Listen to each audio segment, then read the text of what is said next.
Risk analysis is tied with vulnerability assessment. Thus, each identified threat should be analyzed and security measures should be taken to manage the risk posed. Risk analysis is based on qualitative and quantitative analysis. In some cases, we see semi-quantitative analysis too. Now, qualitative analysis uses words or ranks to measure the impact of identified risk rather than do it with numbers.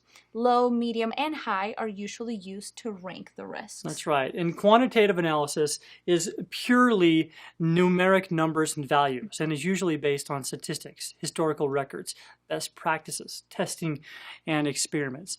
Now, this method could identify which risk has higher loss impact and which risk requires higher budget to mitigate.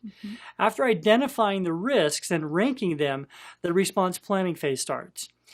In an ideal scenario, the response policy is tested and risk assessment is performed again to make sure the response plan fully covered the risk. This operation is more like a cycle. Every day new threats appear and security controls might not be capable of preventing the new threats. In other words, risk assessment should be performed again whenever a new threat arises. Correct. And strength, weakness, opportunity, and threats. This is what we call SWOT analysis. Those 4 points are the main studies in order to manage a given risk. Review documentation and research online for potential threats. Risk domains can be DMZ, private network, guest network, cloud network, mobile users, etc. Risk exposure is the impact caused by the risk on the enterprise. Consider also attack skill, the probable occurrence of an attack, the damage from this attack, and the value or controls that could be exploited. Right, and then, Laura, what we need to do is rank the risk from high to low or high numbers to low numbers and use qualitative and or quantitative methods to further rank the risk, right? Keeping in mind the likelihood of a risk occurrence.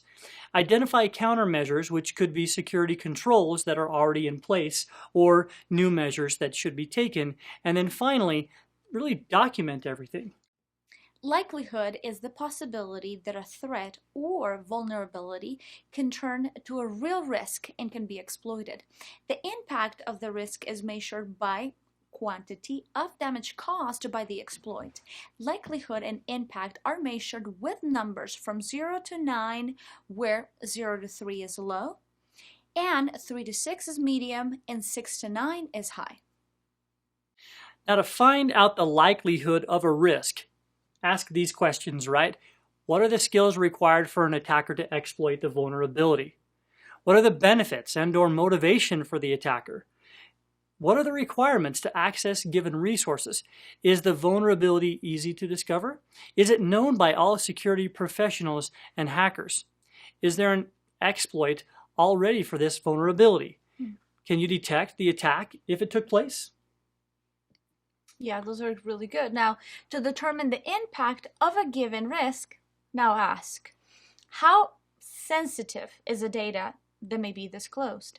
Is there loss of data integrity or availability? Can you trace the attack source? Will the attack cause financial or reputation loss? Who is the loss visible to? Is there sensitive data at risk or being exposed?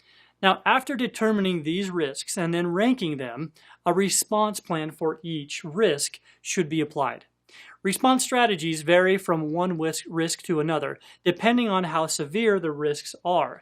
There are 4 strategies known in the industry. Avoidance means that the risk is reduced to 0 or eliminated completely.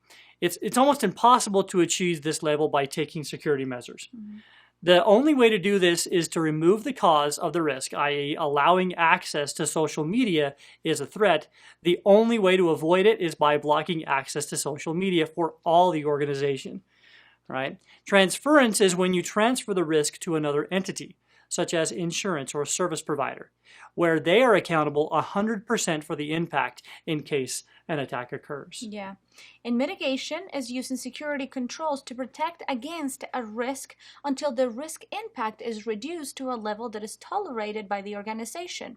Usually there is a numeric value for tolerance specified by each organization. Mm-hmm. Risk mitigation aims to reduce the impact to meet this level or even lower. Acceptance is the level of tolerance specified by an organization.